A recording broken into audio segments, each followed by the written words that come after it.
Magandang umaga po, Doctor, at welcome po sa aming programa. Magandang umaga sa lahat. Good morning sa Bombo, Pilipinas.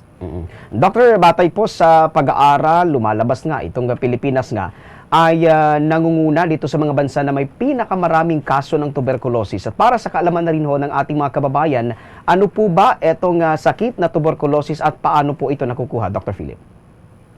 Ang TB ay isang sakit na nakukuha sa isang bakterya, no? Ang tinatawag doon Mycobacterium tuberculosis, yun yung scientific name. At ito ay isang mikrobyo, isang bakterya, pero hindi ito virus kasi yung virus yung COVID-19. So yung bakterya na to, mabagal siya mag-infect ng mga pasyente. So hindi ka agad na-diagnose. Karamihan na mga kaso nasa lungs. So tinatawag nila na PTB or pulmonary tuberculosis. Hindi lang lungs kasi naman ang ina-attack niya, yung iba pang parte ng katawan pwede magka-TB. Pero ang pinaka-common, yung lungs. So uubo ang pasyente, may plema, karamihan na pasyente ang may dugo sa plema. So yun yung palaging cause of death, no? Severe pneumonia dahil sa tuberculosis. Ang statistics nagpapakita na ang Pilipinas pinakamataas nito sa Asia at malaking problema ito dahil around 3 Filipinos are dying every hour because of pulmonary tuberculosis. Dr. Philip, may gamot po ba ito at ilang buwan po aabutin itong gamutan? Oo, may gamot. Ang Department of Health ng Pilipinas ay may Stop TB program or TB program na pinapatuloy hanggang ngayon. Ang gamot ay medyo marami. Yun yung challenge dahil 3 or 4 na klaseng gamot at kailangan inumin ito within 6 to 1 year, no? Kaya ang yung mga pasyente nahihirapan kung minsan na iinumin yung mga gamot na to dahil continuous araw-araw within 6 months or 1 year, depende sa severity ng TB. At 3 at 4 na klase. So, at libre dapat ang gamot na to dahil yung gobyerno may supply naman. Pero yun yung challenge sa gobyerno na maabot ang lahat ng mga pasyente na may TB para mahinto na ang impeksyon ng TB dito sa Pilipinas. Doktor, ano-ano naman po itong sa ibang usapin naman po, no? At ano-ano po itong mga sakit naman na madalas na nakukuha tuwing panahon ng tag-init? Ang mga sakit na nakukuha natin, karamihan ay tinatawag na heat stroke. Oo. Yung heat Oo. stroke, medyo nako-confuse yung pasyente, nagsislur yung speech na utal-utal, at kung minsan hihimatayin dahil sa sobrang init. Kung minsan para siyang may epilepsy, nagsi-seizure siya. At syempre kasi mainit, pawisin, no? Yun yung pinakamalala na heat stroke siya. Kaya yung kanyang heart rate ay tumataas, mabilis, no? Ang heat stroke, ang pangalawa sa heat stroke ay ang tinatawag na heat exhaustion.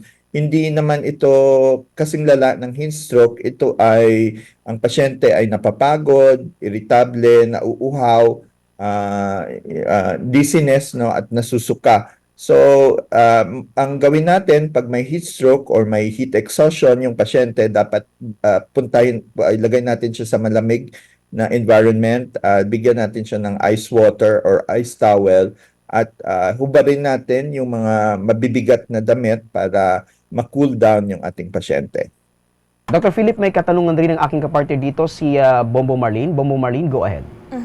Doktor, dako naman po ako sa iyo pong mga usapin na bilang isang doktor po ba, pabor po ba kayo na maging legal na dito sa ating bansa yung paggamit ng medical marijuana kasi marami pong pagdedebatihan itong mga kinaukulan pahingil po dito sa nasabing issue na ito, Doktor? Oo, tungkol naman sa medical marijuana, wala pa kasing sapat na ebidensya na yung medical marijuana pwede na illegalize kasi hindi pa natin nakikita yung totoong epekto niya. Saan bang sakit siya epektibo? Malinaw ba na nakakaroon ng magiging mas epektibo siya kumpara sa ibang gamot? Hindi lang natin alam kung anong mga sakit at hindi natin alam kung ano yung magiging long-term effect ng marijuana. Sa ibang bansa, may mga batas na tungkol sa legal use of marijuana pero doon yung mga purified form ng marijuana at medical grade marijuana yung kanilang binibigay at binibigyan ng go ahead, no? Pero sa Pilipinas wala pang masyadong pagsusuri at mga iba pang test or clinical trial na makapagsabi na pwede na talaga gawing legal yung medical marijuana dito. So kailangan pa ng datos para masasabi natin na epektibo talaga yung marijuana sa iba't ibang sakit. Doctor, ano ho ba yung mga nagiging benepisyo ng paggamit nga ng marijuana bilang medical na gamot sa mga karamdaman? Kasi I understand, kung dito sa Pilipinas kasi ipinagabawal sa gawa ng ginagamit ito sa nauuwi sa pang-aabuso ng ilan sa ating mga individual. Pero sa ibang bansa, nabanggitin nyo na ginagamit ito bilang pang-medical nga. So ano ho ba yung mga benepisyo nitong gamot na ito? Oo, so yung tinatawag nila sa marijuana ay tinatawag nila na gateway drug, no? Dahil ang sabi nila pag gumamit ka ng marijuana, pwedeng mapunta ito sa iba pang paggamit ng mga iba't ibang droga. Sa United States at sa ibang bansa, ginagamit ang marijuana kunyari sa tinatawag nila na post-traumatic stress disorder para ma-relax yung tao. Binibigay din siya sa mga cancer patients na nag-undergo ng chemotherapy dahil nagsusuka sila, hindi maganda yung pakiramdam nila, mabilis sila mapagod. So yun yung mga initial na nakikita ng mga test or pagsusuri or clinical trial na may konting ebidensya pero hindi consensus ito sa scientific community.